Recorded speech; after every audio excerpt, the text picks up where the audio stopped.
নমস্কাৰ আপোনালোক সকলোকে পুনৰবাৰ আপোন নিউজৰ অন্য এটা ভিডিঅ' লৈ স্বাগতম জনাইছো। আপোনালোক সকলোৰে বাবে ভাৰত চৰকাৰৰ ফালৰ পৰা ঘোষণা কৰিছে এটা খুবেই ভাল খবৰ। বিশেষকৈ এই খবৰটো যিসকলে নেকি মোবাইল ফোন ব্যৱহাৰ কৰে তো তেওঁলোকৰ কাৰণে এটা ভাল খবৰ ঘোষণা কৰিছে ভাৰত চৰকাৰৰ ফালৰ পৰা। ভাৰত চৰকাৰৰ টেলিকমিউনিকেশ্যন ডিপাৰ্টমেণ্টৰ ফালৰ পৰা এটা খুবেই ভাল খবৰ ঘোষণা কৰিছে সকলোৰে বাবে। তো বন্ধু বান্ধৱীসকল, ভাৰত চৰকাৰৰ ফালৰ পৰা ঘোষণা কৰা সেই ভাল খবৰটোনো কি বা টেলিকমিউনিকেশ্যন ডিপাৰ্টমেণ্টৰ ফালৰ পৰা আপোনালোকৰ বাবে ঘোষণা কৰা ভাল খবৰটোনো কি, মই আজি আপোনালোকক তাৰ ওপৰতে জনাম। তো ভিডিঅ'টো প্ৰথমৰ পৰা শেষলৈকে চাই থাকিব। মই শ্ৰীপান্দ্ৰী গগৈ, আপোনালোকে চাই আছে আপোন নিউজ। আহক আৰম্ভ কৰোঁ আজিৰ ভিডিঅ'। আজিৰ ভিডিঅ'টো আৰম্ভ কৰাৰ আগতে আপোনালোকে লাইক এটা কৰিবলৈ নাপাহৰিব আৰু আজিৰ খবৰটো সকলোলৈকে শ্বেয়াৰ কৰক যাতে সকলোৱে এই খবৰটো জানিব পাৰে বা সকলোৱে এই খবৰটো লাভ কৰে। আৰু আপোনালোকে মোৰ চেনেলটো যদি এতিয়ালৈকে ছাবস্ক্ৰাইব কৰা নাই তেন্তে চেনেলটো ছাবস্ক্ৰাইব কৰি ল'ব, এনেকুৱা ধৰণৰ খবৰবিলাক আপোনালোকে যাতে এইটো চেনেলত নিতৌ চাই থাকিব পাৰে। আগবাঢ়িছোঁ খবৰটোৰ ফালে।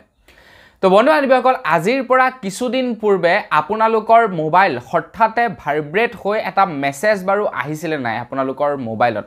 আপোনালোকৰ মোবাইলৰ স্ক্ৰীনত বাৰু হঠাতে এটা নটিফিকেশ্যন শ্ব' হৈছিলে নে নাই হোৱা কমেণ্ট এটা কৰি জনাব, যিটোত লিখা আছিলে এলাৰ্ট বুলি। তো বন্ধু বান্ধৱীসকল, আমাৰ ভাৰতবৰ্ষৰ প্ৰত্যেকজন ব্যক্তিৰ মোবাইলতে আজিৰ পৰা কিছুদিন পূৰ্বে এটা বিশেষ মেছেজ শ্ব' হৈছিলে, যিটো মেছেজ আছিলে এনেকুৱা ধৰণৰ। তো এনেকুৱা টাইপৰ আছিলে এই মেছেজটো, যিটো মেছেজ কেৱল আপোনালেই নহয় ভাৰতৰ প্ৰত্যেকজন মোবাইল ব্যৱহাৰকাৰী লোকলৈকে এই মেছেজটো গৈছিলে আৰু এই মেছেজটো শ্ব' হৈছিলে। আৰু মই এটা ভিডিঅ' আপোনালোকক বনায়ো জনাইছিলোঁ যে এই মেছেজটো আপোনালোকলৈ কিয় আহিছিলে, আপোনালোকে ভয় কৰিবলগীয়া কিবা কথা আছে নেকি? তো বন্ধু বান্ধৱীসকল, আপোনালোকলৈ যদি সেই মেছেজটো আহিছিলে তেন্তে ভয় কৰিবলগীয়া কোনো কথা নাছিলে বা কোনো ধৰণৰ তেনেকুৱা ধৰণৰ ডেঞ্জাৰ একো নহয়।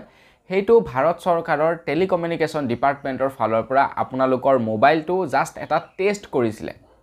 তো আমাৰ ভাৰত চৰকাৰে এতিয়া নতুনকৈ এটা সিদ্ধান্ত লৈছে যে আমাৰ ভাৰতবৰ্ষৰ যিকোনো ডিষ্ট্ৰিক্টত বা যিকোনো এখন সমষ্টি বা যিকোনো এডোখৰ ঠাইত যদি কেতিয়াবা কিবা কাৰণত যদি প্ৰাকৃতিক দুৰ্যোগ আহে, তাৰ আগজাননী যদি কেনেবাকৈ বতৰ বিজ্ঞানীয়ে লাভ কৰে, তেন্তে তাৰ সন্দৰ্ভত যাতে মানুহক আগতীয়াকৈ সতৰ্কিত কৰিব পাৰি। তো তাৰ কাৰণে তেনেকুৱা ধৰণৰ এটা মেছেজ পঠাই এলাৰ্ট জাৰি কৰিছিলে।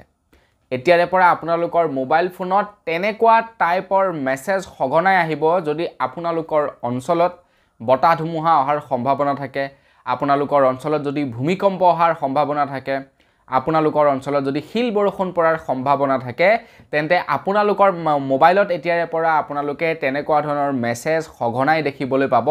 তেনেকুৱা ধৰণৰ স্ক্ৰীন আপোনালোকে সঘনাই দেখিবলৈ পাব, কিয়নো ভাৰত চৰকাৰৰ ফালৰ পৰা এতিয়া সিদ্ধান্ত লৈছে যদি কোনোবা এখন গাঁও, কোনোবা এখন চহৰ, কোনোবা এখন অঞ্চলত যদি তেনেকুৱা ধৰণৰ প্ৰাকৃতিক দুৰ্যোগ আহে, তেনে তেনেকুৱা ধৰণৰ মেছেজবিলাক এলাৰ্টৰ জৰিয়তে পঠোৱা হ'ব বুলি জনাইছে।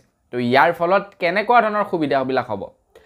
এতিয়া বৰ্তমানেও ভাৰত চৰকাৰ বা অসম চৰকাৰৰ ফালৰ পৰা বিভিন্ন সময়ত আমালৈ মেছেজ পঠায়। যদি অতিমাত্ৰা গৰম হয় তেন্তে আমি সেই গৰমত কি কৰিব লাগে, কি কৰিব নালাগে, আমালৈ মেছেজ পঠায়।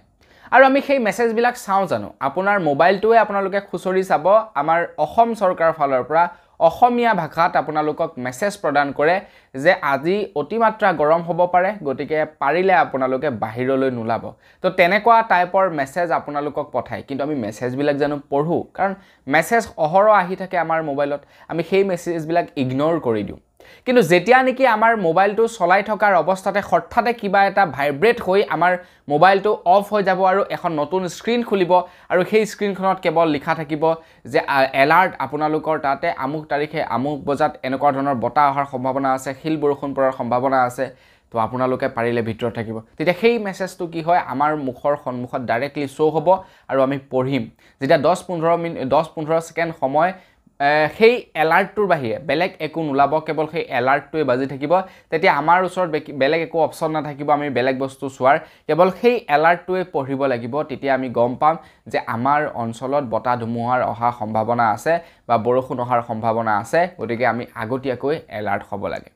এতিয়া টেলিকমিউনিকেশ্যন ডিপাৰ্টমেণ্টৰ ফালৰ পৰা এটা এপ্লিকেশ্যন প্ৰত্যেকৰে মোবাইলত দি দিব।